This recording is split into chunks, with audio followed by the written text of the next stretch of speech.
balls.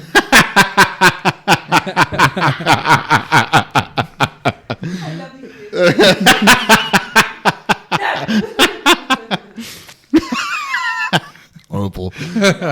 Any insecurities, bring them out here. Let's get into them.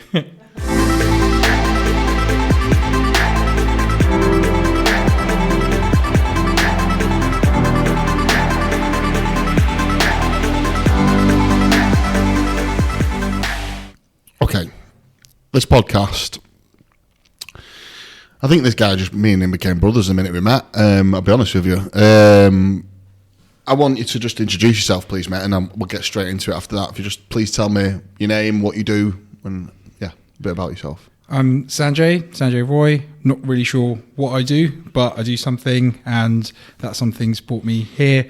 I am the franchisor for a company called the Fruit and Veg Man, and I have franchised something that has been around for hundreds of years, but I've put a unique spin on it, and it's all been by chance and a little bit of opportunism, I think. So, do you want me to go into more detail now? We'll cover that. Yeah. Let's talk. Forget about that for a Yeah, second. yeah. We'll talk about franchising in a minute. It's a bit boring, you see. Yeah. I didn't come here for franchising. Yeah. Talk to me about ultra running. Oh, I'll tell you what. Mate, do you even get taken seriously unless you've got a Garmin watch? That's what I need to know first. Of course not, mate. Mate, if it's not on Strava, like this podcast is going to be on Strava, mate. I've already, clocked it in. So, ultra running. I'll tell you what. It doesn't matter. I don't do drugs. I want to say this, but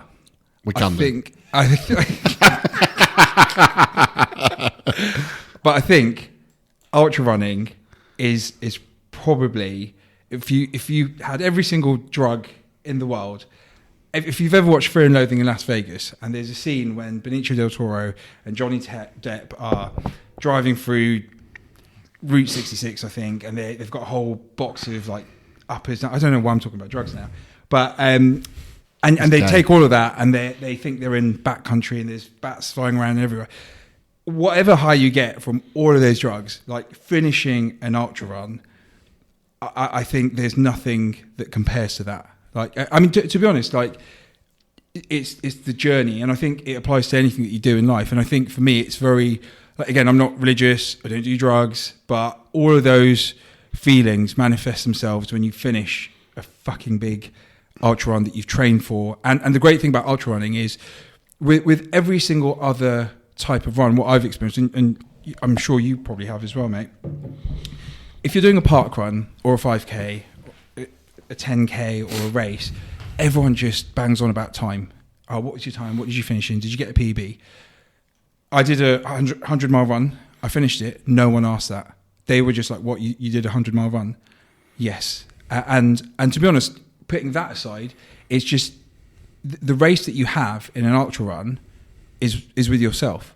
And the reality is that's what every single race in life is. And once once I understood that, everything in my life became just, I looked at it from a completely different lens. So, ultra running. So it's interesting because, so I've got a friend who just popped out of nowhere again in my life. I've not seen him for about 10 years. And I put a picture of the tent box up on my Instagram, and he's like, oh mate, I've just got one of them. And he's like, mate, I'll come with you because I just booked my first camping trip on my own. So he came. He's a policeman, but he's also massively into ultra running, all sorts of stuff. And he's coaching a group of people to do ultra running. I think it's the 23rd of September, if I remember rightly. I've got it in my diary. And we're going to do, it's a 50k ultra run, but he takes you on a quarter of it to have a go at it your first time. And he said exactly the same thing. No one ever asks you the time. It's just, he said the main thing I think is when you get a bit bigger is nutrition side of it and fitness side of it a little bit. He said, but you can still do it. And he said, like they did one around the lakes recently. I can't remember the name of it. Escapes me, but that was 100k. And they did that. And he said it's just monstrous. Have you signed up for it then? No, yeah, I'm going to do the training. I want to do it. I can't remember what it is. It's in my diary. I think it's 23rd of September. I think it's this September. I'm sure it's this month. Pretty sure it's this month. It's on a Sunday. He said he said, but because I've done like a few mountains with him now, he just said just try and do your 5 and your 10Ks and obviously try and train. So I've been doing that. I just need to get a couple more 5 and 10Ks in this week and next week. And he said if you do that, food wise, I'm pretty good with my food and nutrition side of things anyway. I know kind of he's told me what to get, and I think I can fix that bit out. But yeah, so I want to have a go at it. I want to have a little go at it, but I feel like I just can't turn up with my iWatch. I've just got to get a game. I've just like got to get one before I go, because I feel like I turn up with my iWatch, I just get dismissed. Yeah, I think again the watch is handy. So I do things. I don't mean to do things differently. I just do them because it suits me. And then when I do them, everyone's like, well, why are you doing it this way? And then when it works, it's like, oh, that's why you're doing it that way. But again, with ultra running, one of the things that I do, so when I was running at my peak, I was going to the gym 4 or 5 times a week as well. Like before I even started my running journey, I was much more into my weightlifting and strength and bench pressing, like real, I'm a man, testosterone, all that kind of stuff. But when you're running, it's far more about what's in you, your brains, like every single skill that I guess you can apply in business or anything in life is really used to the max. And the method that I used was something called Jeffing. I don't know if you've heard of it. Adam Lovelock talked to Jeffing. Adam Lovelock talked to me about it. Oh, yeah. Talk to me about it again. So it's made famous by a guy called Jeff Galloway. I think he was quite a high profile runner in the States. He was a coach there as well. And it's basically, if you read any of his books, one of it's called Marathon Training, alongside one of my favorite books on running, which is called Born to Run by Christopher McDougall. It talks about how we've biomechanically evolved over time as human beings. And the reality is we weren't meant to run 26.2 miles in 2 hours. That's not how we've evolved. Some people can do it. They've trained. They've got the advantages of their environment, and that's great. But the reality is we're meant to run a certain amount, rest, because we're hunter-gatherers, and then run again. So if you look in the animal world, there are no animals that run 26.2 miles. I mean, if you look at a cheetah or a leopard or some of the fastest animals in the world, they are sprinters, but after a few miles, they're spent. So what human beings would do would run, see the tracks, and they'd basically exhaust the animal before hunting them and capturing them. And that's how we've evolved. And for me, the watch has a great feature where you can have intervals and actually training. So going from sort of bodybuilding to ultra running, that evolution was great because it was always about taking breaks. I would do a 5K run, and I would run for a minute and then walk for 2 minutes. That's how I would start, because I was quite heavy and cumbersome, but by the end of that 5K, I'd done it and I didn't really feel that tired. And then I started that using that method, and I just carried it on into bigger races, further distances, 10K, half marathons, 20 miles marathons. And then I changed the increments. So I went from 2 minutes walking, 1 minute running, and then my peak now is 9 minutes running, 1 minute walking. And the reason I do it at those intervals is because 10's a nice number for me to work out in my head. So when you're on mile 20, and that's the other thing, like psychologically, when you're on mile 20, and let's say you're doing 50k run, and you've got 10 miles left. You don't want to think, I've got 10 miles left. You want to think, I've got 8 minutes left before my next walk break. And the walk breaks are fantastic for nutrition, for, if you're refueling and drinking. So I would finish marathons in, well under 4. Like my first marathon I did was the London Marathon, and I finished it in like 3:50. And I felt great. I didn't feel like people were like passing out. And my consistency was always good in terms of my splits. And then the other thing, like, in terms of like the marathon distance, people would always go off too fast. The great thing about the Jeffing method, it forces you to slow down at the beginning. It's like, whoa, you'll burn out. Start really, really slow. It's how you finish that matters. Again, it's not how you start, because if you start too quick, you'll burn out. You won't even get to the end. Start with the end in mind. So, and then I just carried that on into ultra running. But the great thing about ultra running as well, it's the community are so much nicer. Like running is just full of dickheads. Like there are so many dickheads in the running community. All they care about is what's your time, what's this. Let me, ultra running is, if we went and did an ultra run, it is like the fuel stops are like being at a kid's birthday party. You literally run, and after 5 miles there's a fuel stop, and it's full of sweets and cakes and like all the most horrible stuff that you wouldn't normally eat, but you're there and you're like, oh, this is amazing. Oh, Haribo, Percy Pigs. And then what you'll do is for the next 5 miles, you'll just run with someone and you'll become mates with them, because you're both on that. You're running your own races, but like we could have met ultra running and you're like, all right, mate, how you doing? Let's get to the next check stop. Let's. And when you're talking with someone as well, time just goes. Flies, yeah. I always thought, would people have walkie-talkies, and would they talk on the phone when they're running? Because you could do that, couldn't you? You could. I think on some, if it's a road one, they kind of ban like talking on phones unless you've got the right headgear and stuff. But I'm also, you could do that. But this country has some of the most, ultra running is a phenomenal way of experiencing what beauty there is in this country. Because again, when I first started running, it's all about road running. And that's the other thing. People get bored with running and injured running because a lot of it is on road. Yeah. And we've, again, not evolved on that. Generally, a lot of ultra running is done on trail. And then when you're out on trail, like you've just got the most, you could be there for hours on your own. You won't want a phone. You just want to, just be at peace. Do you run with music or not? Because I can't run with music. Well, I always put music on me. No, it's for the long runs I don't. Like I just like, because I can have music on at any time. Yeah. If I'm having a shower, or if I'm at work, or even if I'm in the van. But running's like, that's me time. That's actual me. There's no one else around. It's just, and again, with ultra running, quite often you'll have you'll have to work out your own way of where you're going. So you might need to get the phone out, but they'll have like little markers and stuff. So you could quite easily go for an hour, 2 hours. You know where you're going. It's just field upon field, hills. But I like the... Does anyone ever get lost? Oh, yeah. People do get lost, yeah. Fortunately, I haven't. Surely you just put it in your watch, wouldn't you, the map, and then you just have to think that. Yeah. So if you've got one of those watches, you can absolutely do that, yeah. Yeah, that's what I'd do, because I'd be too petrified of getting lost. No, mind finishing it. Honestly, you would absolutely love it. Like I just think the way you're training, look, we don't know each other that well, but I feel like I know you. Yeah, I feel like I really want to try it. That's why I'm going to do that with Tom.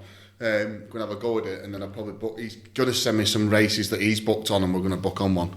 Yeah, and just work towards that. Just like we're going to do a couple of 10Ks, trail 10Ks before the end of the year. There's a couple more before the end of the year. And then I'll book an ultra for next year, and then I'm just going to have a go at it. Do it. Yeah, just have a go at it. Yeah. So quite a few people have been on this podcast who run businesses and have families and stuff, and running is a big part of their life. Do you think that, I've started to talk to my franchisees around it. Like, hey, what you're doing for yourself, how you're getting around it. Do you think that's something you talk to your franchisees about, or have you ever even thought about it? All the time. That's... And I don't talk about it just from a physical health point of view. I'll talk about it from a mental health point of view. Yeah, I know it's big, and it's much more in the public, in the public domain now. Talk about mental health and stuff, but running helps with both. And I think running a business, you can burn the candles at both ends. Yeah. I'm guilty of that more than anyone, but it also helps to have a good support network around you.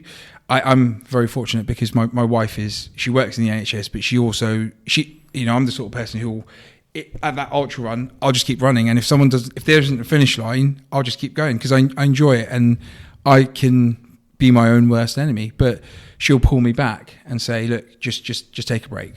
And I say that to all my franchisees as well. I actually make it very clear that, like, right, take some time off for yourself. I've got lots of ideas because we're still quite young. We've only franchised 14 months ago, so it's not been long. How many franchises have you got? Yeah, have you got any yet? Or what? 7 now. 7, yeah. 7. But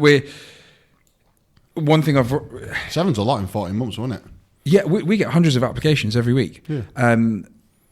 But I think because of the industry, fruit and veg, there's a lot, and maybe you get this as well. I don't know. And it'd be interesting to hear your thoughts on it.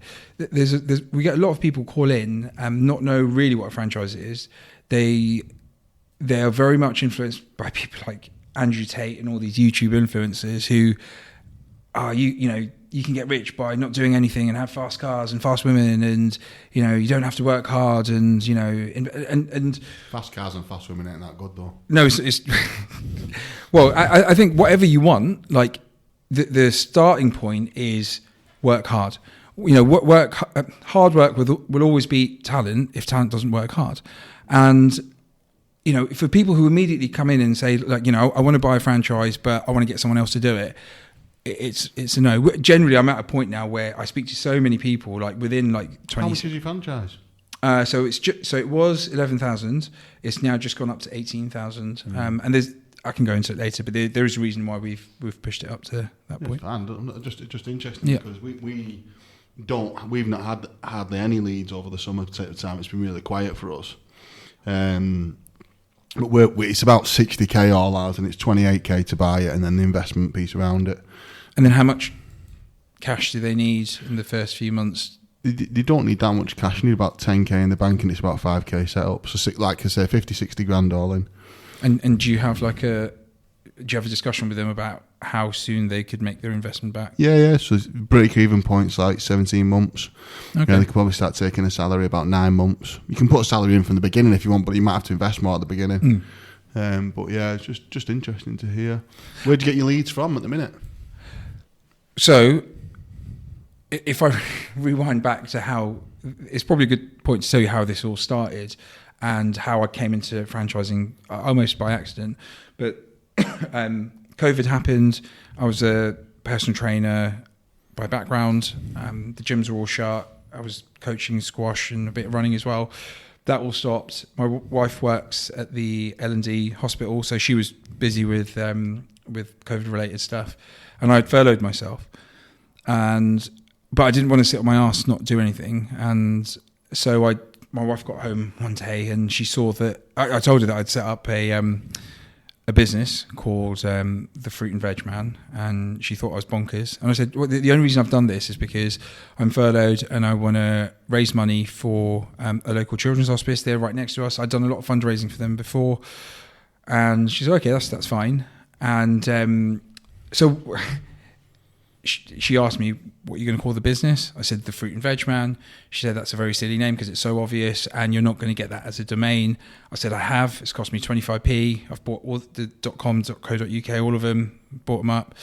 I've set up You'd have thought that would be expensive, that. Well, yeah. I mean, I just didn't think anything of it. I was like, like the milkman, the postman, the Fruit and Veg Man, me, 25p, great. I'll buy all of them. Cool.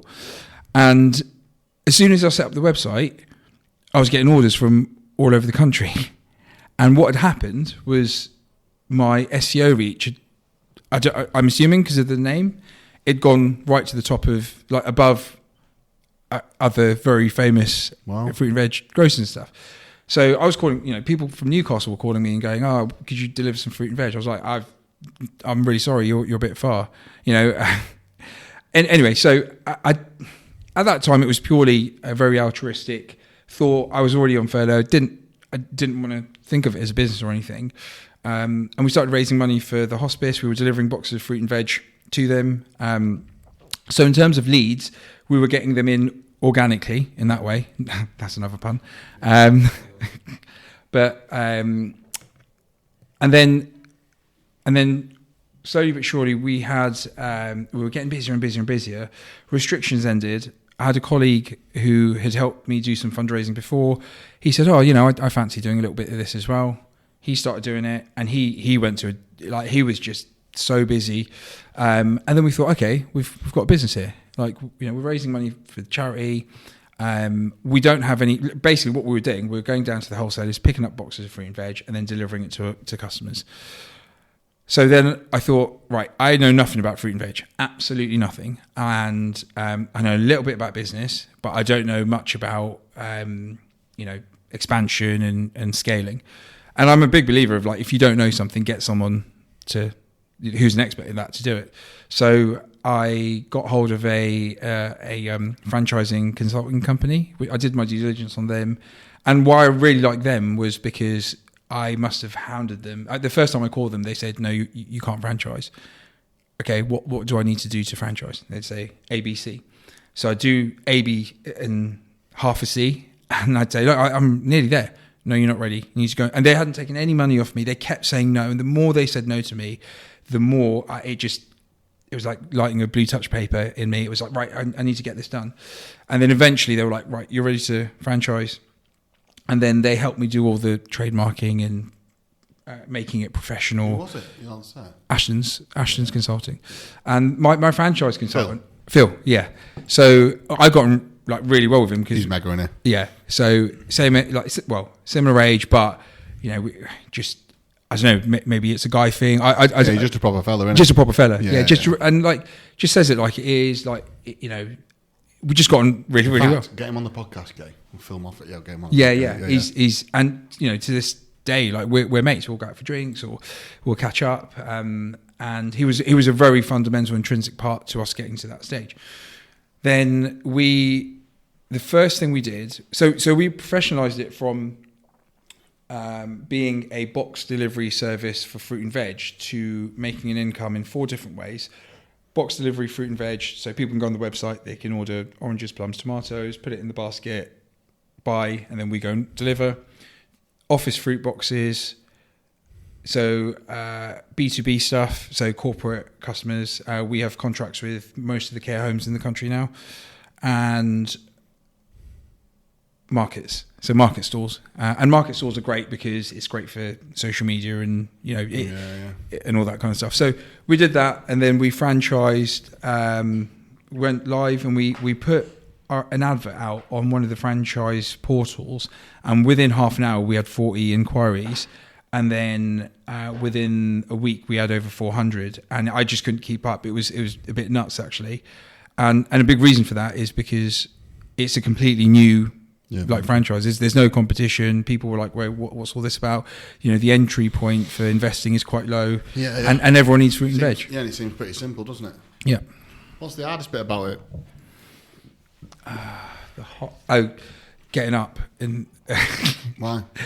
Because I'm not a morning person, and you need to get up. You need to be okay with waking up at 5 a.m. and going and picking your stuff up. And fortunately, most of my franchisees are morning people. And but yeah, I'm most definitely a night owl, and so that's definitely the hardest bit. But I'll take that any day of the week. Like I love. You know, once I'm up, does it come fresh every day? Or does it every once a week? Yeah. So again, that's a great reason why people buy it from us, because we don't have bricks and mortar, which is why our franchise fee. So you just need a van. So the order comes in, we send the order to our suppliers, they put it on a pallet, we go pick it up, we go deliver it, done. And because it's picked up the same day and delivered the same day, you're going to get all the mushrooms look white, or the leeks are green. They've literally just come off, you know, either a plane or the lorries from the local farms, and then you've got the best produce there. We can charge less because we don't have bricks and mortar to pay for. We're on top of our margins. Is it all electronically, like on a CRM system? Yeah, and again, it's a great thing about franchising. I can literally, if the cost of something goes up, I can make it go up. If it goes down, I can make it go down, and the prices are the same, uniform for all our franchisees. They don't have to do anything. And then what's the hours you have to work? So it's completely up to you. So the 4 methods of making an income, that's whatever strategy you want to use to make your business work. Because again, we always say do a combination of them. Don't do exclusively one. And the reason for that is because we don't have any waste either. So if someone wants to just do markets, then generally I'd say, so corporate deliveries, I'd say your work, Mondays are busiest days, but maybe 5 a.m. till 10, 11 in the morning, and then you got the rest of the day. And then market stalls are a little bit longer, but if you've got staff, it's absolutely fine. So maybe 5 a.m. till 3 p.m. for the market stalls. You got one in Southport? No, but I was intently I went and had a coffee there, and I was intently looking at the quality of the fruit. It's really sad. Like, I'll go in and be like, oh, look at the quality of this. This is a great one. Bearing in mind, like a few years ago, I knew nothing about fruit and veg. We've got one in Manchester, one in Barnsley. We've just taken someone on in Northampton. But yeah, no one in Southport yet. But again, we're only 14 months in, and actually there is another hard thing that I find about it. It's just dealing with the amount of like dickheads that, and as in that are inquiring, and they're like, I want a business, I've got the money here, I want to invest, and to me it's like, well, hold up, let me know, I need to know more about you. And there's like, I don't know if you've experienced this, but there's like an attitude from a lot of people that we get call in who almost think, I've got the money, right, I'm in. And you speak to Phil, he's like, I think he gets a bit shocked at me sometimes, because there was one guy who I got on really, really well with recently. I went and met a coffee with him, pretty much a done deal. I really, really liked him. He got everything. And then he emailed Phil and said, he didn't contact me directly. He was like, yeah, I want to talk about negotiating on the price. Phil warned me about, told me about that. And I said, well, let's see what he has to say, but I don't negotiate. My price is my price. Price is what you pay. Value is what you get. And he emailed saying, I want to pay less, and I don't want to pay the management franchise fee for 6 months. Because I feel like I can bring a lot to the table with my personality and who I am, and there's a risk for me because I've got to pay for the stock up front in terms of cash flow. And my response was, well, that's business. That I'm not negotiating. The price is the price. We don't negotiate like on the stores. We don't sell things on the cheap. All our stuff is premium. And I'm such a big believer of like you pay. We're so good at what we do. You're paying me because I'm good at what I do. Like, I'm not negotiating down. I'm the best at what I do. I'm the absolute best. So I responded to him just saying, look, we don't negotiate. That's the price. And then he emailed back saying, yeah, but there must be something you can do for me. And my response was, thank you for your time. All the best in your future endeavors. And that's it. Done. Like, so I'm just, I knew more about that guy, that he didn't get me and the culture of my business. I didn't want a relationship with this guy who was just focused on price. And it's what I train all my franchise. Money is just money, right? To me, I didn't get into this for money. To me, if you can make people smile, if you can offer them a solution to a problem, if you can offer them value, money sorts itself out. It will absolutely sort itself out. So, yeah. Yeah, it's true about the money situation. I've got a friend, someone who wants to buy a franchise off me at the minute. And negotiating really hard. I mean, I'm not sent the email yet, but we're going to say no. So how do you deal with it? If I'm sure you get people that say, "Oh, can you do anything on the price?" Or yeah, I'll be honest with you, I'm quite brutal when I want to be. We turned down 16 this year so far, but it's been a quiet summer, like I said before. I think if they're negotiating on price, I generally probably won't entertain them at all, depending on their background and what their situation is. I can't really talk about the one that I've got at the minute, but there's a reason why I'm doing it. Yeah. But yeah, I won't entertain. Me and Gemma talk about this all the time, and I suppose Kay will as well, is that they've got to fit the culture of Tezlom. And in the recruitment industry, Tezlom doesn't really fit the recruitment industry, to be honest with you. I think there's some really nice recruitment businesses out there that are very similar to us in the way we treat people and the way we act and our behaviour and language and our KPIs and our sales and the way we run things. We try and adopt that culture across all the franchises. So because we're the sector we attract a certain type of people sometimes, and I just won't abide by it at all. Does it mean that we don't grow as fast? Yes. Does it mean that, is it probably detrimental to the business in terms of sales? Yeah. But does it mean that we've got a really nice culture? I think so. So it's just what you're in it for. I know there's franchise brands that are very similar to us, have grown bigger than us in less than half the time. They've also got a really dysfunctional franchise network who don't really know each other, are all different dynamics, who have no idea what it stands for, and it's just in it for the money. And the problem with being in it for the money is that it doesn't matter what business you're in. Money comes and goes. You'll run your business, but money will go up and down in your business, and you'll be the best at what you do. You sell the best products, and I believe in you, but there'll be points in time, no matter what you do, it'll be tough. So if you're only focused on the money side of it, you're going to really struggle on the down days, and you're going to be celebrating like a lunatic on the good days. But if you concentrate on the values, what the business stands for, your customers, the people around you who work with you, and that's the thing that you're focusing on, and that's the good, then it doesn't so much about the money. And then, like you say, it just sorts itself out.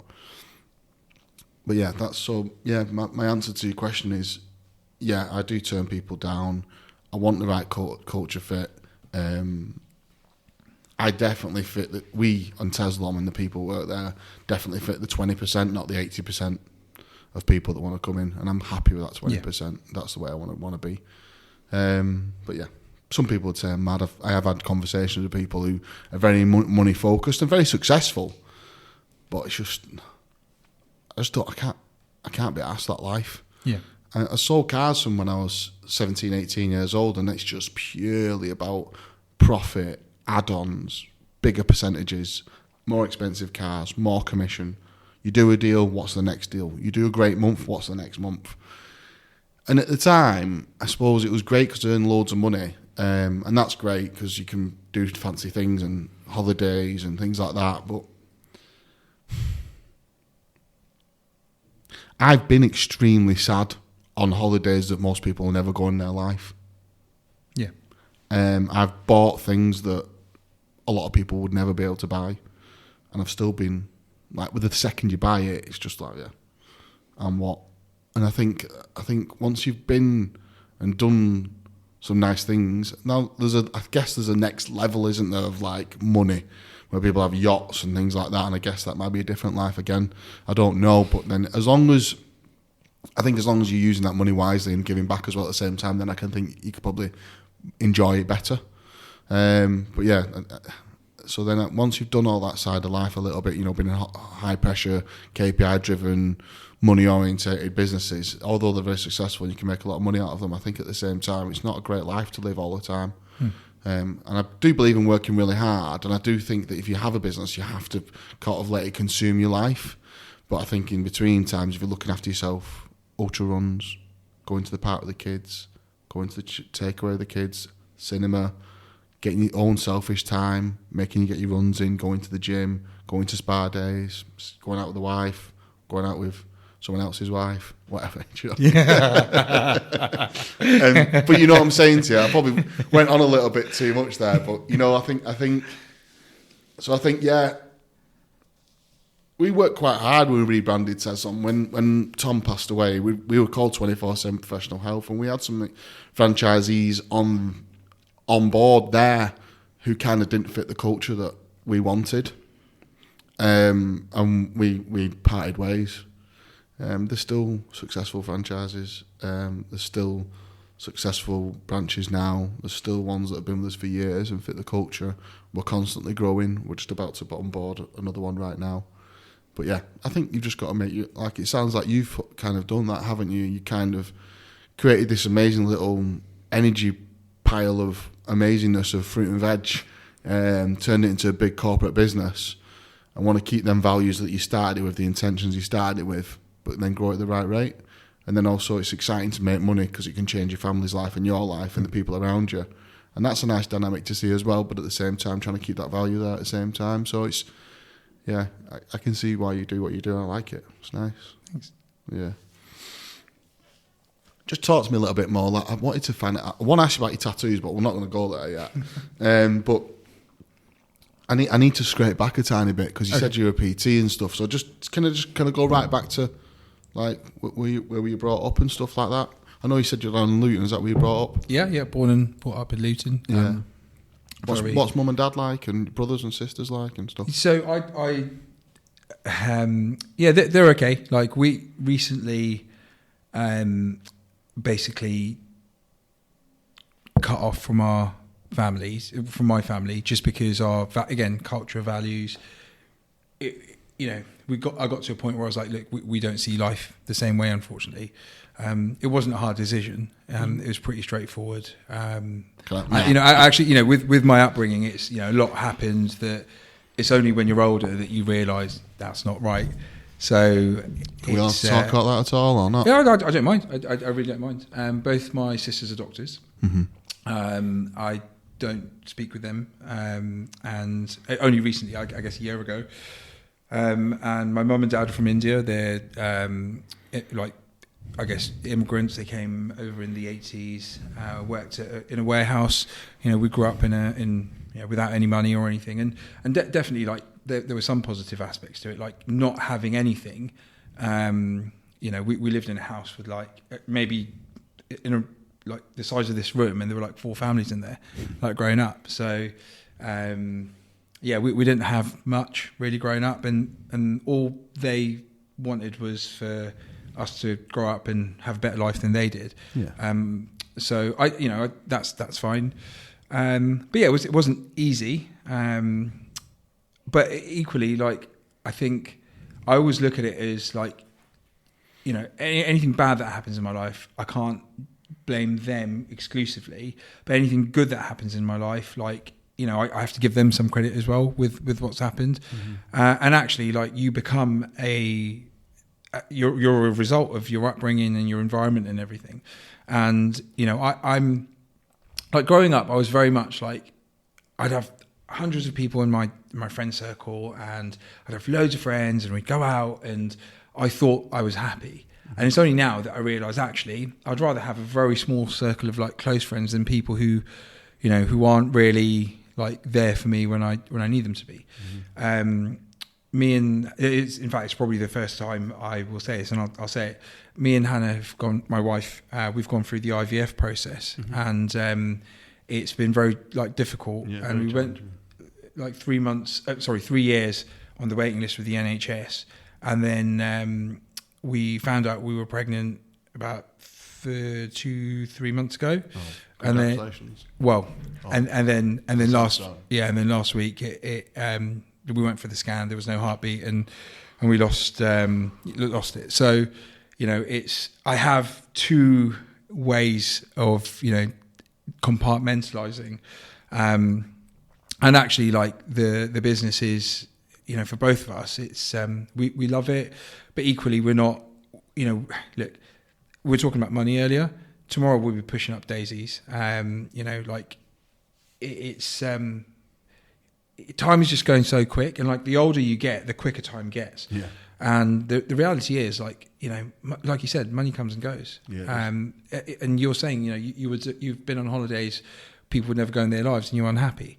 And I was speaking with Kay earlier, and you were talking about your gratitude attitude diary. Yeah. I generally that when you talk about culture, when you talk about mindset, that to me is one of the most important things, because hey, you got a franchisee here, or hey, we've developed the business here, but oh my god, we've just had a miscarriage here.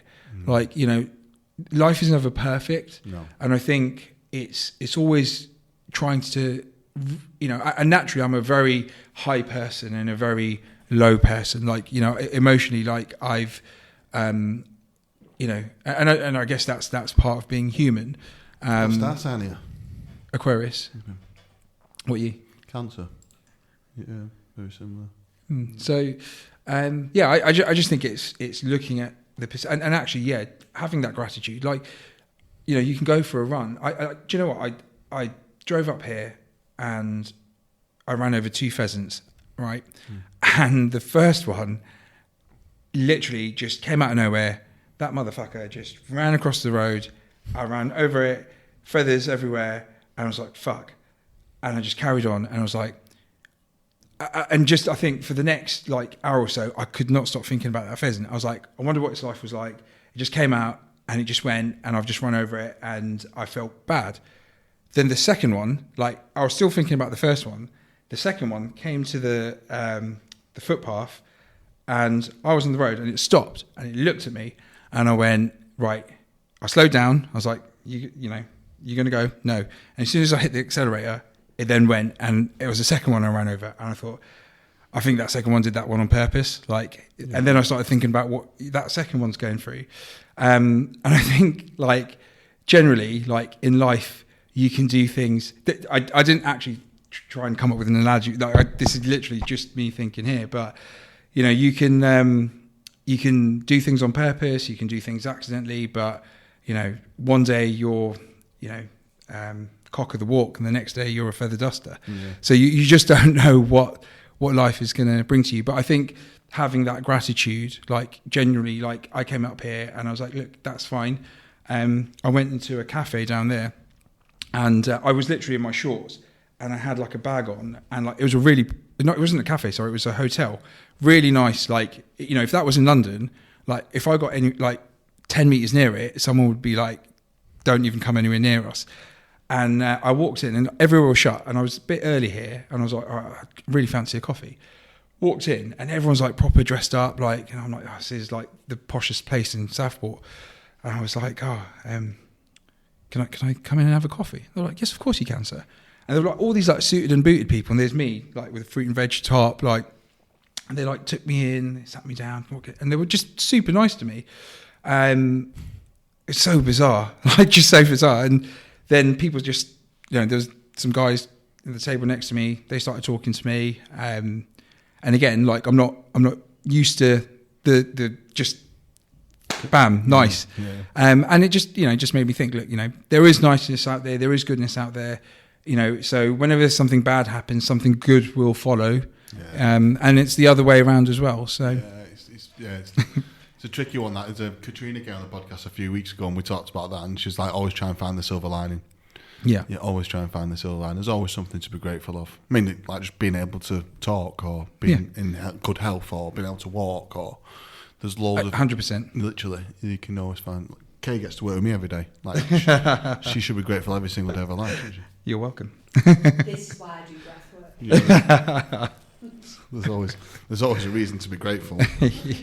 Yeah, it's a nice way to look at things. That IVF journey is a tough one, so I think you've got a bit of work there to do. I know someone really close to me who's gone through that.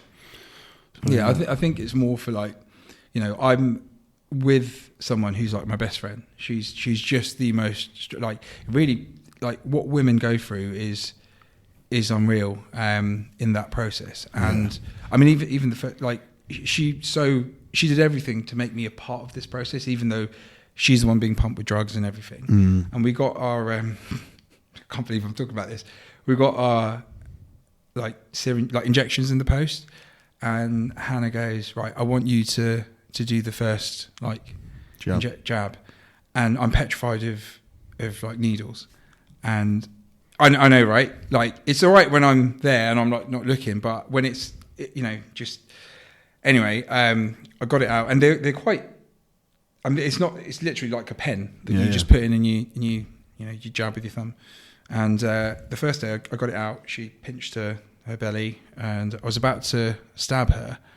And then the next thing I remember was waking up with her fanning me, going, come on, Sanjay. Oh yeah, I know. She was like, "You're such a brave boy." You're so, oh my God, you know this IVF. And I was like, "What happened? Are you okay?" And she was like, "Yeah, I'm okay." I was like, "Did I do it?" And she was like, No, you Mate, you can't run ultra runs and pass out when you're jabbing your missus. Yeah, so well, this is what I mean. Like, just I don't know what's going to happen from one day to another, mate. So yeah, it was. It's IVF is hard for a guy.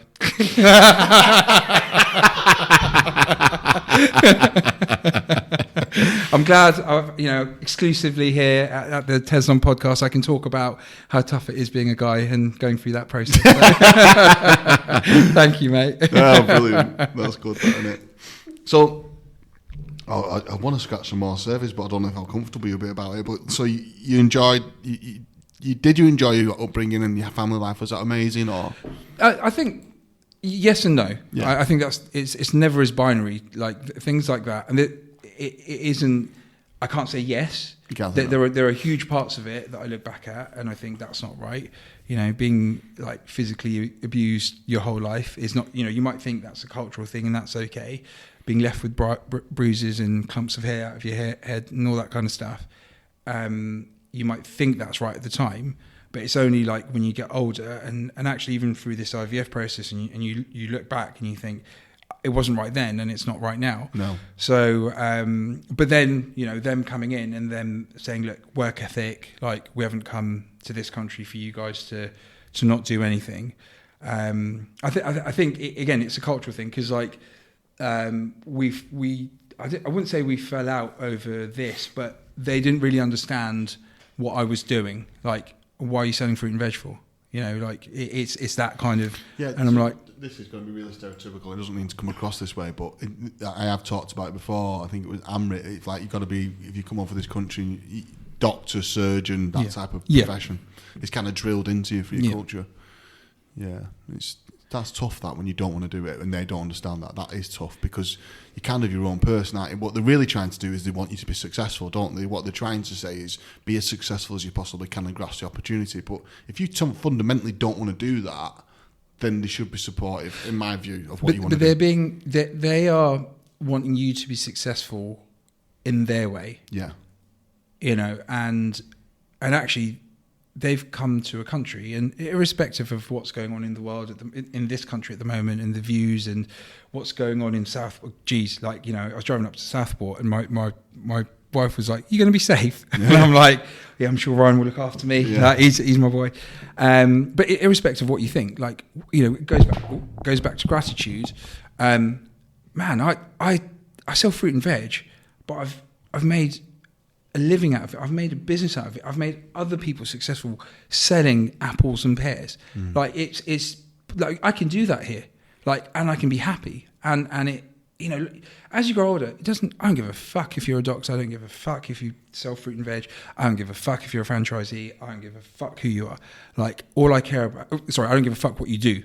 All I care about is who you are as a person. Yeah, your character. And that's it. Like I genuinely like that's, my working class roots, that's, like we're talking about earlier about how I can come in here, I can go into a 5-star hotel, someone welcomes me in, gives me a cup of coffee, doesn't judge me, doesn't do anything. Yeah, if you go into London and you sit on the tube and you say hi to someone, they'll run a mile from you. Yeah. So they're just, again, culturally like my views and stuff. I think it's a character thing. I think like, me and Kay talked on text message this morning about money and stuff, but the more I've got older and the things I've been through, and being a dad and being married and having a business and a team and family and stuff, and I don't speak to any of my family, just no other reason than I just didn't want to. Not mean or anything, or they weren't into it, but I literally don't have a relationship. Oh, really? Yeah, I lost my dad and I lost my brother. Yeah. And then cousins and uncles and stuff, I don't really speak to them, but not because they're not, I just don't. Yeah. I don't feel a need to. Yeah. Have they ever reached out to you? No. I'm sure they wouldn't mind, but I just didn't really feel a need to. I've lost track of what I was going to say then. But so what I'm saying to you is character. I firmly started to really start thinking about it a lot over the last few years, and definitely even more on a higher level very recently, is your character's more than anything really. What type of person you are. You can make it brandy if you want, but what you stand for, your personality, what people say about you when you're not in the room.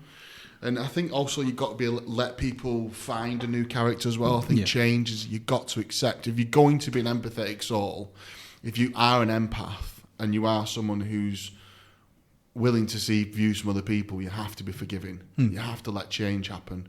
You have to be able to take anyone's story on board and accept that they might want to move through it and learn, because to be an empath, you've got to have made mistakes, so you become empathetic, and you've had to be through some emotional trauma, I think, or have to be quite an emotional person to kind of get that feeling of, right, okay, the world isn't perfect, things aren't going to go to plan all the time, and people make mistakes, and I've got to learn how to be empathetic. So that, I think that becomes down to character. And I think you can be a millionaire and you can be absolutely skint but still be equally the same person just sat over a table. It makes absolutely no difference about it's just how you talk. But some people have got better stories than others, and some people have done bigger lessons than others. So everyone has a story. Yeah. Everyone has a lesson, and it all comes down to the ability to fail. I mean, part of my advertising campaign is at the Fruit and Veg Man, join the biggest failing company in the UK, bar none, and I'm proud of that. And people get really sort of, what do you mean, why would I join a failing company?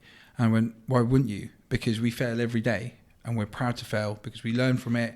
We look at the data, we see what works, and we constantly, that is evolution. That's literally what's happening in the cells in your body. You know, it's not enough, there's not enough said about failure, and it's like a dirty word. I mean, even growing up, like it's one of my things. It's like, well, why have you failed? Why have you done this? Why haven't you done that? You know, it's so many people don't do something because they're striving for perfection. So many people don't do stuff because they think that it has to be perfect. Even like down to social media posts. Like half the team here won't post on social media because they don't want to be seen unprofessional and they think they're going to. And what the problem is they have to get good at it by making mistakes. Yes. And until they understand that and that penny drops, we're never going to get anywhere with it. And I just get sick of trying to tell them. But that's goes. If you just take that mindset and just grow it a little bit further, and that, why aren't you successful in your career? Because you're not willing to make mistakes. Why haven't you got your own business? Yeah. Because I'm not willing to make mistakes. Why aren't you the director of business? Why aren't you a shareholder? Because you're not willing to push yourself and make mistakes. You're just happy and find that contentment, unfortunately. Have you seen the Netflix documentary, the one about Michael Jordan? No. If you ever watch it, it's phenomenal. And I can't remember what it's called. I'll send you the message. And he talks about. I think it is a really famous line where he says, you know, I've missed like 10,000 shots. I've been injured. I've lost matches. I've done this. I haven't trained well. I've been sick. I've let my team down. I've let my family down. I've done this. I've done that. And he goes for a whole list. And then he right at the end he goes, and that's why I succeed. And it's, you know, that it's definitely worth watching because like his mentality, the way he approaches things. And even when things are going good, there's like an anecdote where he'll create failure. So I think so. The opposition of a basketball team that he was playing, the coach was at a restaurant, and then the next day they interviewed Michael Jordan before the game, and they were like, "Oh, so you know, how have you been?" And he was like, "I'm really pissed off." Why is that? Oh, because I walked into the restaurant and there was the coach from the other team. And he didn't even say hello to me, and I'm fuming, and I'm going to show him. I'm going to absolutely show him. The guy's, you know, he was so angry, and then he went on and he had one of the best games, like won the game, and then after the match, they interviewed the coach, and they were like, "Do you think you ignoring Michael Jordan the day before at the restaurant basically inspired him to win the game for you?" And he was like, "I wasn't even at that restaurant.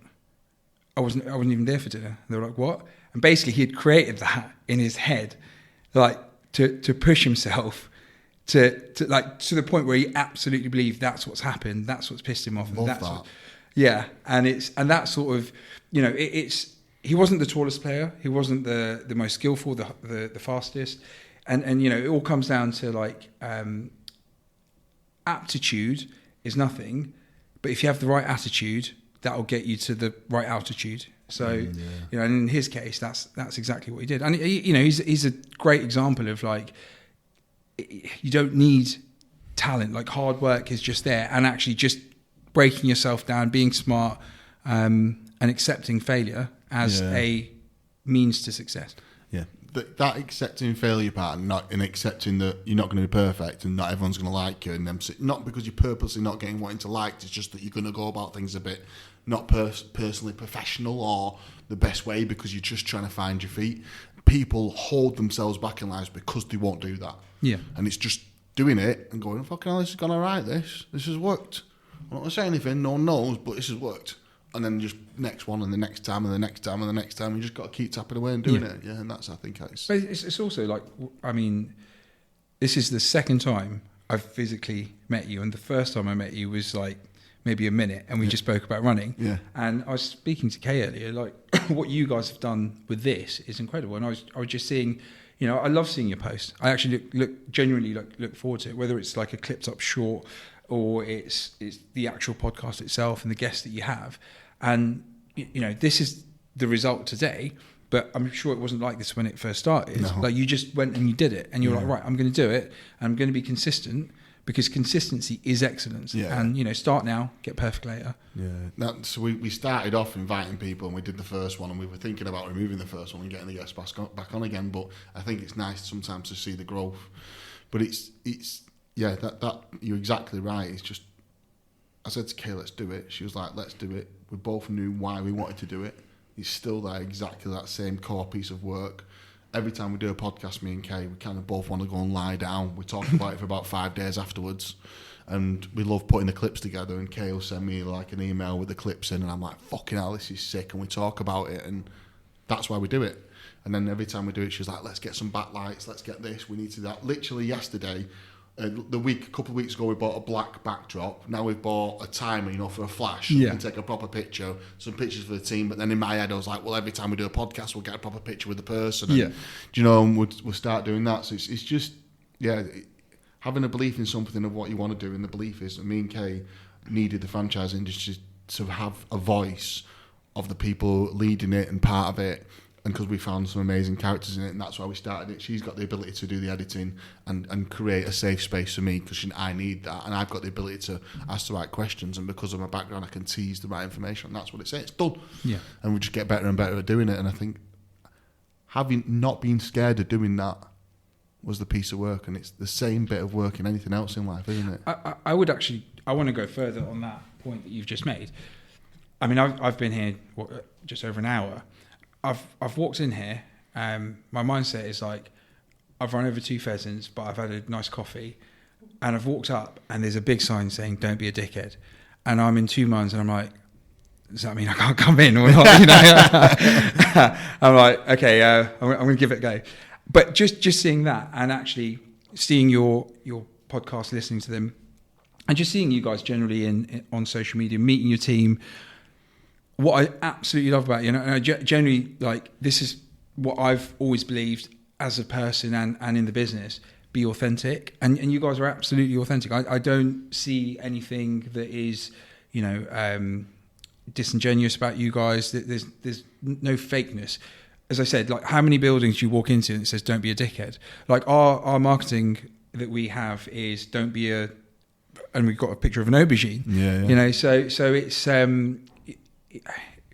I just love the fact it's very unfiltered, it's unedited, and people love that. Sign is just about.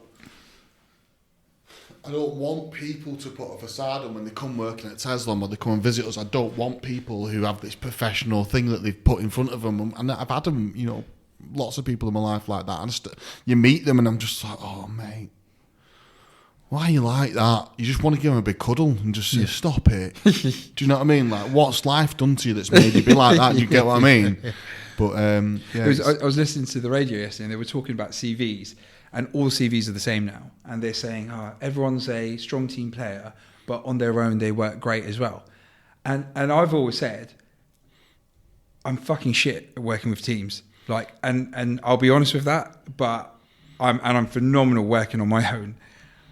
And they were saying, like, if someone said that, like, on a CV, like, you would read that immediately and you'd be like, right, that person's different. I just wanted to ask you about that sign. Was that your idea? Yeah. How long have you had that out there? 5 years, haven't we? 6 years since you did the rebrand, yeah. So if you follow the signs, it says, what does it say, Kay? It says, welcome to Tezlom. You're safe here. Breathe. I can't remember the one. Something else, and then don't be a dick. Yeah, don't be a dickhead. But it's me. I did it. Did you? Like, was it right? I want to put this up. It's going up. Or did you have to talk about it? And were people like, I don't think you can have that? No, I didn't ask anyone. But I knew that everyone would like it, and knew because the culture was right already. Yeah.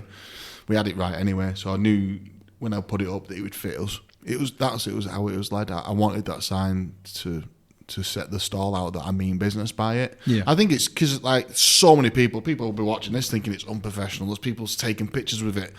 And those people, you fit in that 80%. You might be a nice person. You might have a lovely life, and I get it. Look, cool. But you're in the 80%. I like the 20%. That sign is, if you've read Diary of a CEO, Stephen Bartlett, that's your equivalent of his blue slide. In his, I don't know. So when he was in his digital marketing company, where he made his fortunes, all the media, they always wanted to interview him, at his office, and in his office he had it was a big office, and he had a blue like an inflatable slide in there, and basically like they'd interview him, and his staff member would just go up, go down, and then go to work, and that was their way of like, and it had nothing to do with the business or anything, but that blue you can't quantify it in terms of ROI or anything like that, but it was authentic to him. And people would just come, like, to me, like, I'll walk away from that and be like, brilliant, like that. I'll think of that. But again, it comes down to your authenticity, really. Yeah, of course. It's that type of person. It's interesting, mate. Franchising. So, do we have to talk about franchising? No. It's not. It's more the lead up to it. So I'm just trying. I need to get the back end of this story. How you came about, really. So, your family, Luton. Your mum and dad came over from India, you came over, okay, upbringing, not amazing, but you reflect on it and you don't love it. But did you go to university or college or anything? What happened there? How did that bit work? Yeah, I went to university, studied law. I took some years out, I did a bit of travelling, and then I've worked blue-collar jobs. I've done all sorts of it. I've worked for Royal Mail. I've been a postman. I've done each and everything. I think, like, COVID, though, and actually meeting Hannah... When did you meet Hannah? I met her I was a running coach. I officially met her a week before COVID happened. You were a running coach? I was a running coach, yeah. But were you full-time PT at this point? Or? Yeah, pretty much. But she's from Devon, right? Which is the other side of the planet as far as I'm concerned. It's just so difficult to get to from London. But anyway, she's from Devon. She was in Luton working at the L&D hospital. She was on a placement there. She had 7 weeks left. She had rented a house in one of the roughest parts of Luton, and we'd been texting. So she had messaged me asking some tips for running. And I said, okay, let's go out for a run. And then we were messaging more, and, it was, okay, cool. Like, she was like, okay, why don't you come pick me up? I don't know anywhere in Luton. Here's where I live. Here's my address. Come pick me up. And I was like, great. I'll take you to Dunstable Downs, which is this most incredible part of that world. Some really nice trails. We'll do a 5K, and it is literally, you're running and you can just see the shires. So as I'm driving, she's given me an address. I've typed it into the sat-nav. I've never heard of this road. And I'm driving for where I live in Luton, and I'm getting closer and closer. I'm like, hang on a minute, this area looks very familiar. And it's basically where I was born, where I grew up, and there's like shopping trolleys everywhere. And as I enter like a road, there's like a massive graffitied cock like on the wall of a house. I'm like, oh my fucking Lord, who am I meeting? Like, who on earth is this person? And I drive up, and she opens the door, and she's like, she's just, like, she's royalty. She's just such a nice person. And she comes out, and she's in a very sort of ethnically, like, well, she's in Browntown. She's like in the brownest part of, like, there. And it's rough as fuck. Like, it is literally like, it's where I was born, it's where I grew up. She's like, like, where's Wally? There she is, there's Hannah.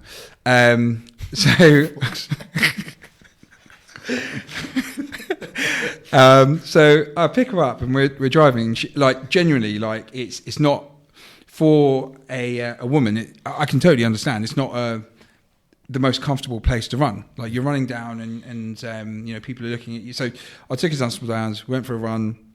We got on like a house on fire, and then as we were driving back, I was like, so how come you're living here? What's And then she explained she's from Devon. This was near the hospital, but she's only here for a few more weeks. What do you think of Luton? So that's what she's seen of Luton. And if you hear about Luton, you hear all the shit about it. You hear 24 hours in police custody. You hear about Andrew Tate. You hear about Tommy Robinson. Bloody hell, like Tommy Robinson and Andrew Tate, Luton. Fuck's sake, man. Like, give me someone good. So you hear all that shit, and then you think, right, Luton is a shithole. It's been voted the crappiest town to live in, like, the last, God knows, 20 years in a row. It's got such a bad reputation. Yet, that's just what the media really show you. Yeah. So when we went running, and then COVID happened. So a lot of the running we were doing were out in the trails. Genuinely, the Luton is, there's a lot of it is countryside. You've got the Chilterns, and you could be there, and if you didn't know it was Luton, you could be in the middle of Wales. And the hills and the trails, it's just absolutely stunning. I lived my whole life in Luton, in Browntown, right? Literally, like, just, it was rough as fuck. There was drugs everywhere, like, just, crime, just the worst of the worst. And that's what I thought Luton was. And it wasn't until I started running that I discovered, and it took me like 30 years to discover, shit, this is my hometown. I fucking love it. It's brilliant. No way. And then Hannah said, I've got 7 weeks left. And I said, if I can show you how amazing Luton is, that it isn't just confined to what you're seeing in this very small part of Luton, then, will you consider staying? And she was like, well, yeah, maybe. I'm not like desperate to go back to Devon. And then obviously COVID happened, so she couldn't really go back. We were doing like doorstep dates, and then we just got on really, really well. And then we did something that was a bit crazy. So like 6 months from the first time I met her, I was like, should we buy a house together? And she was like, yeah, I think that's a good idea. Sick, love that. And like both of our families were like, what the fuck? Like, why would you do that? I was like, well, why not? We don't know how long COVID's going to happen. Like, we like each other. We've both got the exact same amount of money to put forward to a deposit. Let's give it a go. Like, we did it, and it was like one of the best decisions we ever did. And then that's when we just lived our life. And we then got married during COVID. Like a year later, it's just crazy. Like COVID, it just seems like a dream, doesn't it? Like, so during COVID, I met her. I got engaged, bought a house, got married, started a business. And even when we got married, we got married in a railway station because like her family are like railway enthusiasts. My family are from Calcutta in India, so they've still got the British steam trains all going there. So we got married in a railway station, and our guest list went from 100 to 50 to 30 to 12 because of all the restrictions and stuff. And it was a really bizarre experience because whilst we were getting married, we had like our 12 like family there, and the registrar was like, right, before you exchange rings, you're going to have to sanitize your hands. We're like, right, okay, it's what the government have said you've got to do. So we're there, and we've got cameras, so all of our extended friends and family can watch it on Zoom.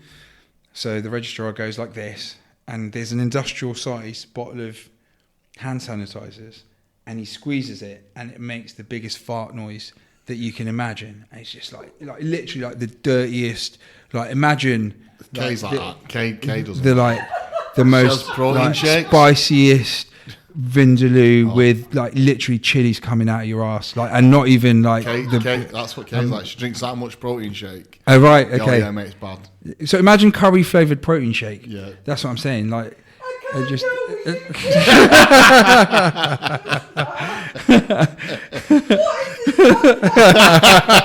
go on. It comes out, and like we're pissing ourselves laughing. Literally, like everyone's just laughing. Because like it's just come out, and my hands are caked in like jizz. Like that's what it felt like. It was literally just, I was like, what the fuck? And we're both like, so we're like that, right? Okay. So then we exchange rings, and we've all got our masks on and stuff. And then he goes, "You may now kiss the bride." And I'm like, right. It was just the weirdest experience. I'm like, why the fuck are you telling us to sanitize our hands? Like, and it's we've got a video of it, and it's we always have a laugh about it, but we think back to those times. It's just a bit crazy. Yeah. What an amazing wedding, though. Yeah, it was. We had a steam train that just took us up and down a mile. We hired a tuk-tuk, like a nod to the Indian side, which broke down, carrying Hannah and her dad to the wedding, so she was an hour late. So I was just stood there thinking, fucking hell, she changed her mind or anything. But yeah, it's quite an experience. Fucking hell. Are you married? Yeah, I am married. Yeah, just think about that. Yeah, it's a bit like that at the minute. But I am married. Yeah. How many kids do you have? I've got two. Got a 5-year-old and an 8-year-old. Boy, girl, boys? 2 boys. Logan and Jackson. Very dynamic, different people, but almost look very much like me. Yeah. Jackson's going to be a little creative monster. I don't know what he's going to be. Hopefully he's a tattoo artist. Yeah. Ideal, so I get the rest of my tattoos done for free in 15 years. And then Logan's definitely going to be very much trouble with women. He's just going to, he's going to just causing lots of trouble. Heartbreaker. Yeah, he's... is that, how did you say he was, sorry? 5. 5, okay. Yeah, he's already got about 7 girlfriends. But yeah, so they're both... they're both amazing. I have to tell you though, kids aren't my life. So that sometimes people find that difficult to swallow. I love my kids, and I'm an amazing dad. And I see them, speak to all the time, and I do everything with them I possibly can. And Kay will vote for me and anyone who knows me. But I don't make them my life. I make me my life. Yeah, you have to. And then everything else around it. I'm an inspiring dad to them. I'm an emotional dad to them. I'm a very emotionally charged person. But yeah, I think they are part of my life, and I want them to be independent. I want them to be strong minded. I want them to be emotional. But yeah, so that's how I look at it. Lots of people have different views, and that's completely fine. But yeah, I will never make my kids my life in that term. Do you know what I mean? I think that shows an incredible amount of self-awareness, actually, because how can you fully love anyone if you don't love yourself? Yeah. If you don't know what makes you tick and what doesn't make you tick, how can you give the best of yourself to anyone? Yeah. But that comes with, like, experiences and doing... self-awareness is fucking... I wish more people had more self-awareness. I think people think they have a grade of self-awareness. I think I've got a lot of self-awareness. I think it takes literally staring yourself right in the mirror some days and saying, am I being a good person? Am I being manipulative today? Is my behaviour acceptable? Should I have done that? Do I need to go back and apologise? How am I going to change what I did this week to better next week? What am I going to do for myself so that I don't act in that way? Do you journal? No, I don't journal. I kind of journal through my posts on social media, I think. I often think about that. I think I do journal. I've got loads of fucking posts that I haven't posted on my phone. I must have 60 at the minute that I've not posted, just started. Some of them are like, I can never post because no one will ever speak to me again. And certain individuals wouldn't speak to me as well. But I think I probably should journal. I'm always scared of someone. I do have something in my drawer when my brother passed away, and the lady said, my counsellor said, try and write about it, and I probably wrote about 45 pages. I think if anyone ever wrote that book, they'd probably ring the ambulance services for me and get me put section pretty quickly. But yeah, no, maybe I should. I believe in quite a lot of things, I think. Are you still counselling? No, I'm not counselling. I did counselling for, I think it's nearly 3 years, 2.5 years solid. The first year was every week. I still speak to Sally, my counsellor. I did some recently, I think last year, my dad passed away. So I did some bit more deeper stuff than that at that point then. But I actually think you can go, I might revisit it, but I don't need it right now. I think also sometimes you kind of make peace and put everything together, and then you can step away from it for a little while. I think it's a bit like being a PT. If you keep on seeing your PT, you're just wasting money. Yeah. I think you have to do the work, come away from it, and then if you feel like you need to go back to it. But if you carry on going, it gets to a point where I was like, I don't really need to see anymore, Sal. Yeah. Do you know what I mean? I've kind of put all the blocks in place, and then I think you learn that new skill, don't you? Yeah. That's running's my biggest thing at the minute. I'm back into running a bit, training. I'm just sorting out my garage at the minute to be able to do cold water therapy again. I've got a proper tank that is frozen. You can make the water freezing. Wow. Yeah. So I'm going to get back into that as soon as I can get this fucking garage sorted. But yeah, I think self-awareness is a massive skill that not a lot of people get, but I only think it comes through by going through some sort of... Yeah, I think so. When you've experienced trauma or loss, or there's a reason why you look at people like Muhammad Ali, or I was watching a documentary about Simone Biles. I don't know if you know her background. No. She was adopted by her granddad because of loads of issues with her mum. And there's truth in, like, there's people that are so driven to get to the top because of what they've experienced. It's all well having a middle class, wealthy upbringing, and generally they'll get to a certain extent. But I think really, like, to really elevate yourself, like, there's just a drive that you have from loss, and from being self-aware as a result of that loss. Yeah, I think you're right. I never wish it on him. I have wished it on some people, I'll be honest with you. When I've been in my pits and my anger, I've wished some pretty nasty stuff on people, because I do. But that's okay. Yeah. As long as it's inside, like, that's completely normal. Yeah. After we had a loss, every single person that I saw with a kid, I was just like, oh, fuck off. Yeah. Like, just so there's a part of my family that I know, and I think they did it for the 10th time, and then they got it the 10th time. That's nuts. Yeah, it cost them a lot of money. Oh yeah, of course. It's fucking big money. Yeah. Their 10th time they did it, and then I've met the little girl, and she's amazing. So yeah, I think you've got, I don't know enough about it to give you an advice or any comment on it, but you're an amazing person, mate. I really like you. So likewise, I wish you all the best. Thank you. Yeah. But yeah, I don't know enough about it to comment, so I don't know. Do you know what I mean? I'm sure we'll find out more about. Yeah. It'd be interesting to catch up with you. Are you going to the expo or not? So I probably will go. But I won't. No, not.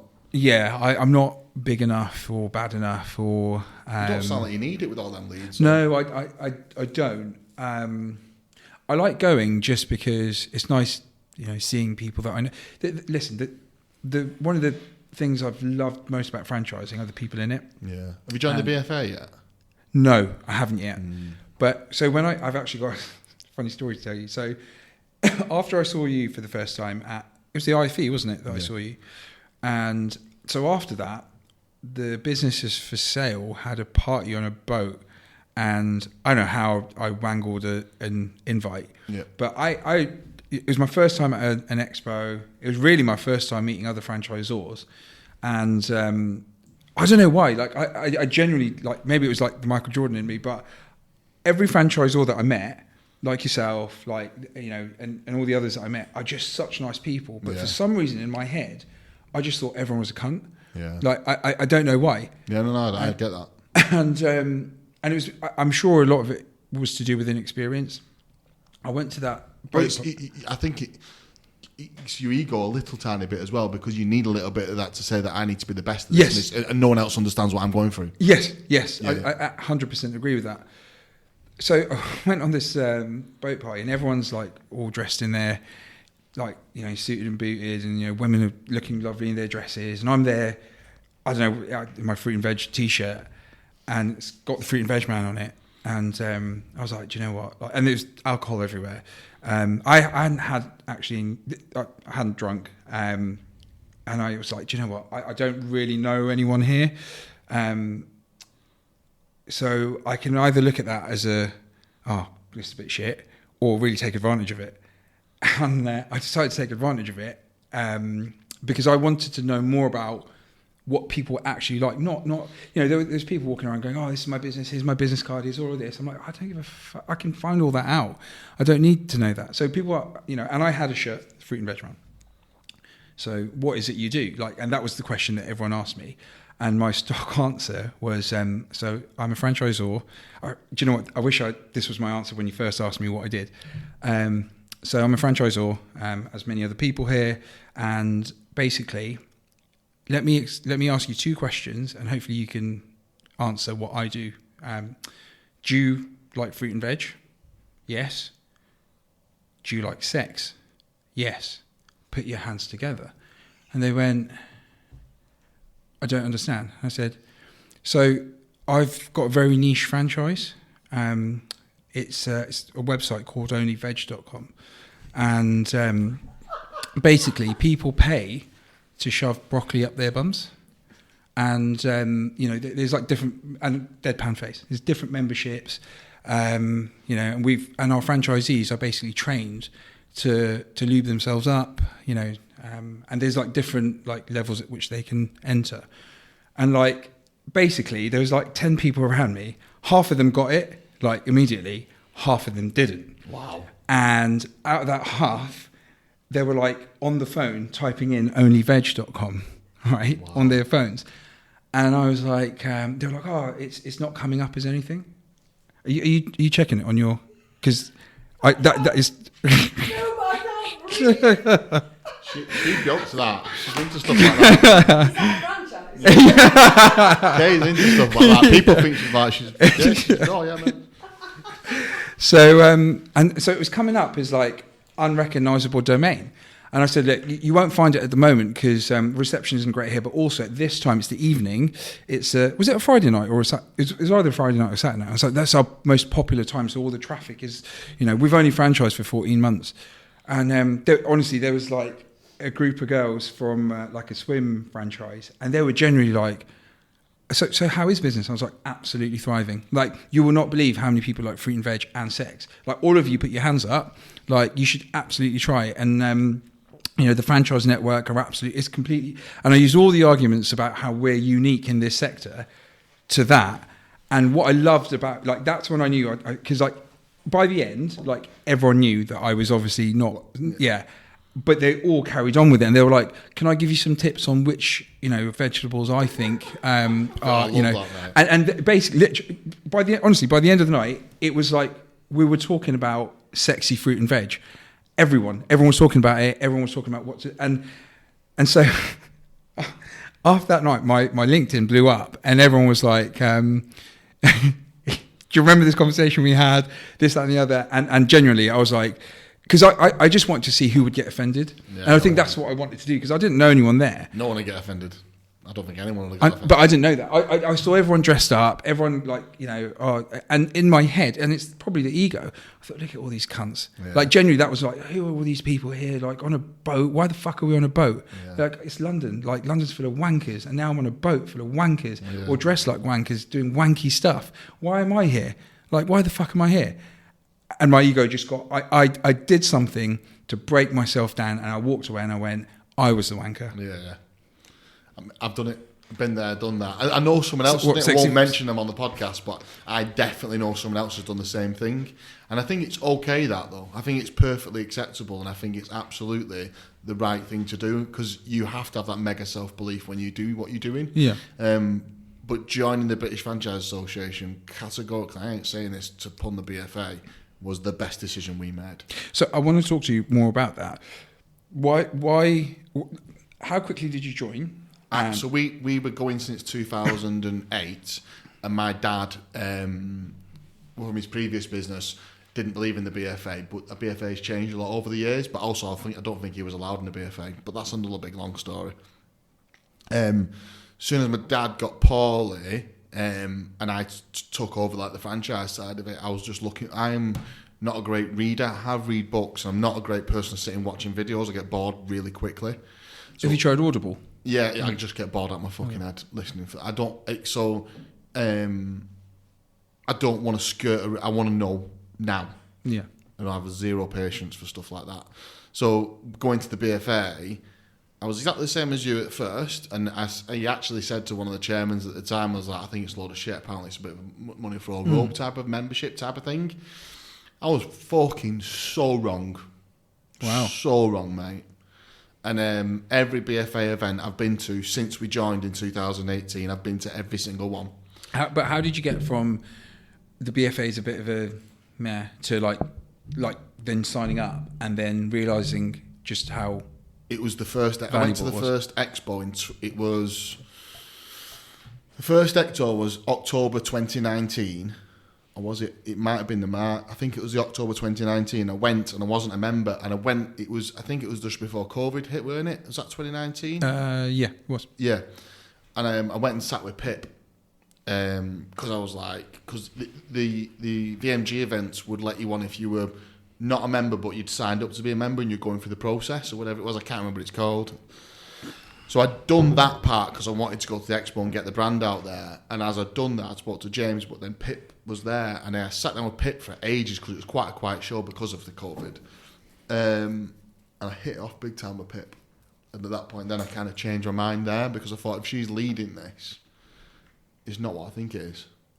Does that make sense? Yeah. If you're meeting the person who runs the whole ship and Yeah. they're not like that, I'm wrong. Yeah. And I think at the after drinks at that event, I met loads more people. And then I just started networking. That's what I do. Yeah. I am the fucking best networker in the world, or one of them anyway. So I just started talking to people. And then at that point, then I was like, this is my knowledge. This is what I'm going to learn my way. This is what I'm going to learn. This is how I'm going to find my way. This is my knowledge. And that, from that point onwards, I've just been like a sponge and just learning and having conversations. And I'll be honest with you, I think every single event I've ever been to, I've learned something new and had a conversation with someone new and gone away humbled. And that's the way I do it. So, yeah, you can get all your legal jargon and all that sort of stuff. I've got the qualification. I've got my interview on the 12th of September to get the QFP. Yeah. But categorically, mate, join the BFA. Go to everything you can possibly go to. It's expensive. Do it. It's worth it. Enter the awards. Just go all in. Yeah. And it will be humbling for you. You'll surround yourself with the right people. You'll pick loads of information up. You'll stop feeling like a madman on your bad days. That's it, like literally. Yeah. That's if someone was telling me to do a pitch for someone joining the BFA, that's the reason, not all the other bits. That's like you think were, because I don't think I've ever had any potential franchisee ask me if I'm in the BFA. I haven't. And so that bit isn't the selling bit for me. I use it as a tool afterwards and tell them what it takes to be in the BFA, and then that becomes something. But yeah, I've never had someone ask me that. What's if there's one thing that is the biggest thing that you have taken away from being a member of the BFA and implemented that within Tezlom? Oh, mate, there's so many things. But if there's one. So the biggest one probably is going to have the most impact is something called the Tezlom Journal. Me and Gemma did it on our QFP training. Mine was with the guy who runs Chartering. I've forgotten his name. He's coming on the podcast, but I forgot his name. And it was basically going over spreadsheets and break-even points and financials and how you teach a franchisee to be like that and what happens if you don't understand all that financial aspect and how you measure franchisee successes and how often you should do it in the one-to-ones and all that sort of stuff. And to be honest with you, I was like head in the clouds about that. We kind of did it, but didn't really have a name for it. And then with Kay being like a bit of a creative and Ollie who's doing the sales, we created something, the Tezlom Journal, and now it's a document within the business and we're rolling it out. So I'd say that's a pretty big, pretty big piece of work that came from being there. I'd say that's one that sticks out to me quite heavily. Meeting my franchise solicitor, met my franchise solicitor, worked with her, and I've worked with her quite a few times. That's a big piece of work. Having private and deep conversations about my own self-motivation, my own dealings with other franchisees and all that side of it. Who would you speak to about that? I've got fucking loads of them. My phone book. Yeah. So I'll always get everyone's phone number when they finish the podcast because I believe your net worth is your net worth. Yeah, that's a great line. I like that. Yeah. So, I think I've got quite a few people I pick my phone up to now. I'd probably say about 25. Adam Lovelock's probably my closest compadre in the franchise industry at the minute. Amrit's a big one as well. So Amrit's... Emily Price, she's a big one. Emily, yeah. Pip, yeah. So yeah, mate, it's a big cost, it's a big overhead. So get yourself to a point. Well, that's. I've spoken to them, and I've always said to them, I need to get to this point for it to work. So I'm probably one franchisee away. Yeah. And Can you get to like these? It's tomorrow, isn't it, in Birmingham? Isn't it? Like there's the what they call collaboration stations there. I've got to go to. Okay, is that a physical thing or? Physical thing. So it's half a day. It's in Leicester, I think, tomorrow, and I can't go because I've got something on. But I've been to the last few, and they're really good. Yeah. I wish I was going. Yeah. But you get start-up, whatever the first one is, expanding, established, and blah blah blah. Yeah. And I've sat in all three of them before, and it just fountain of knowledge, but also giving back. Yeah. At the same time to people who don't know. Yeah. So that's what I take from them. They're really good, like pot, and also you have to step away from your business. You need to step away from your business. Yeah. You've got to get away from and doing it because you never get a chance to work on your business. I think this is the biggest problem that I have found in my business because, so my original franchise territory, which is like the flagship, so to speak. We won Luton Business of the Year this year. Again, that was a complete like shock. But I'm a franchisor, but technically I'm still a franchisee in that. And it's, my wife is like, you need to work harder in selling your territory to, sorry. You're going to sell it? Yeah, I want to. The problem is, why? Why? So I can work on the business rather than in the business. Why wouldn't you just get a team and keep it? That's what I've done. Because I know right now what's going on in my sector. I deal with the clients today. We changed our CRM because of it. Do you have your own CRM? Or yeah, well, we got one that we work with and made it a bit bespoke with them. Okay. But the reason was some competitors offered something that we didn't know. And then because I felt it myself, I did it.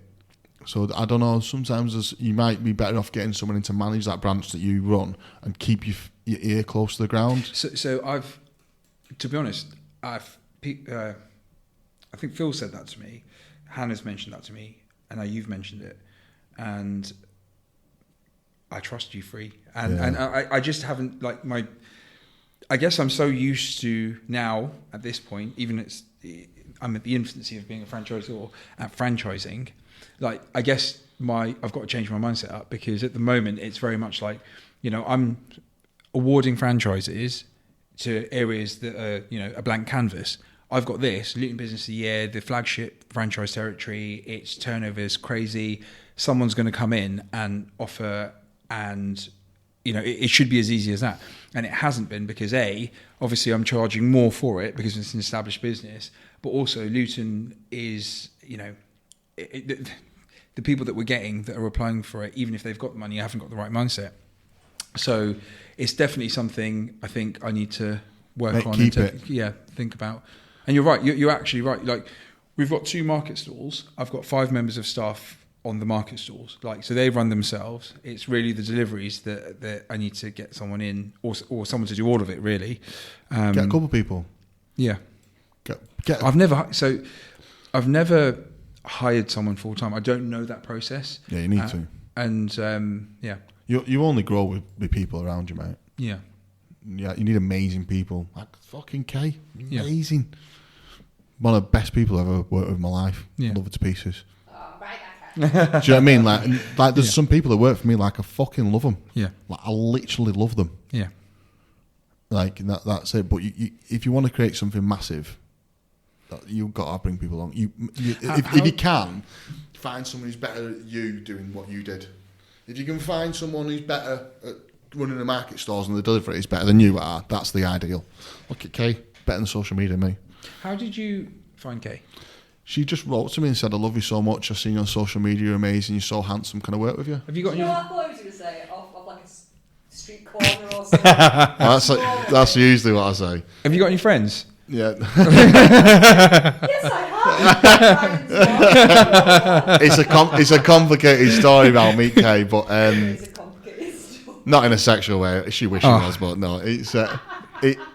But she used to work for someone I used to work with. Right. Okay, she came working for me because of personal circumstances for her. But yeah, she loves Tezlom. I like her working here. We're probably going to do some other stuff together, aren't we, in the future? Yeah. Do some events and stuff like that. Awesome. Yeah. My advice to you, if you're going to grow a team, don't think about what you could make that person be. Think about what that person is going to bring to the table for you. Yeah. And so I think a lot of times when you're trying to employ people, you're trying to make people fit, and you think, I could do this with this person, and they can do that part of it. But think to yourself, actually, I need someone who's going to come in and just take that over for me, and then they have better ideas, and put your ego to one side and bring them in that way. That's a real smart way to do it, I think. And hire fast, but fire faster. So if they're not right, fuck them off quick, and then get someone else in quicker. Yeah, I think that's a real eye opener for me, actually, and thank you for that, because I'm not the sharpest tool in the. Yeah, you don't have to be. You've got likability. Thank you. No, doesn't matter what you do in life, how much fucking money you've got, how fucking skillful you are. you're not got likability, you're fucked either way, aren't you? You want likability. Yeah, You've got that's likability. true. You've got likability. You can't not like you, mate. Seriously, you know what I mean? You can't not like you. Yeah. So it's just try, and that's my advice to you if you're going to grow a team. I genuinely, I'm very, very grateful to you for that. Because That's what I would do. And as you go your franchise network, you say you've got real life information from the ground, and you never lose that. Yeah. And then, in 5 years' time, if you're that big, you might want to sell it then. But I think just having that real life information. There might be some franchisors watching this and totally disagree with me, but that's up to them. I'm just telling you my side of the story, and if they want to reach out to you and tell you their side of the story, let them. But have you ever had anyone approach you to purchase your... Yeah. And you've said no? Yeah. I've had it all, mate. I've been down the line with it. I nearly did sell it at one point. Oh, really? Yeah, when Tom died, yeah. Oh, yeah. And then that's why we rebranded. I might buy other people out in the future. Might not happen. But I think right now I'm really happy with what we're doing. We just got to work a little bit harder because the marketplace is a little bit tougher. What are your goals for the next sort of 12 months? Next 12 months, open about 6 franchises, if I can. We're just rolling out the CRM, get that really rolled out. Work on personal brands for the team. I do need to sit down with some of the team members and just find out some of their personal objections and make sure I've got them on the right trajectory. Probably make the brand a little bit stronger than it is. It needs to be a bit stronger. There's some things I want to work on. But yeah, the operational side is getting the CRM rolled out, maybe a better payroll sorted, or just work on the payroll company and getting them a bit tweaked, a bit better. Sell about 6 franchises and get them all successful. Find out the personal objections for all the people who work for me, and just keep it like that. That's probably mine. Do you get your leads generally from the shows? Yeah. Shows is our best one, and then the e-shots around the shows. I think this podcast's been going on for a little bit too long. Sorry. What do you think? We're 1 minute 40, 1 hour 40. Okay. Wow, 1 hour 40? Yeah. Flipping heck. Mate, I'm going to tell you now, you are going to be a fucking amazing franchisor. Thanks, man. You bet you already are, but like, my bit of advice is get some more team members around you if you're going to get bigger than you are now. Find someone who can help you and hold your hand. Get some real good fucking sergeant majors around you, mate. Yeah. What did you say? Your Yeah. net worth is your network? Yeah, get some real fucking good people around you, mate. Yeah. Not ones that make you feel good, and ones that can challenge you. Yeah, fucking Kay does everything. Yeah. Kay's friends. The jammy dodger, I call her. Sticks everything together. The glue. Yeah. So but yeah, that's what I would do if I was you. I'd try and go to some BFA events for free before you get your membership. See if Phil James will get you in somewhere to come to free. But try and get to conference if you can, if they'll let you. Yeah. Are you going to the annual? Yeah, mate, we've been fucking. We've been shortlisted for the award for congratulations. brand awareness. Yeah. Oh wow. Yeah, so we're looking forward to that one. But yeah, I'll go to the conference. I'm going to Expo. I've got a talking slot on Saturday at 1:15 on Theatre 2 on Saturday. At the Expo, but yeah, I'll see you at the Expo, mate. So the next Expo is the one in Birmingham. It's the biggest one, yeah. Is that next week? No, biggest one. It's in October. It's in October. Okay. Yeah, first week of October.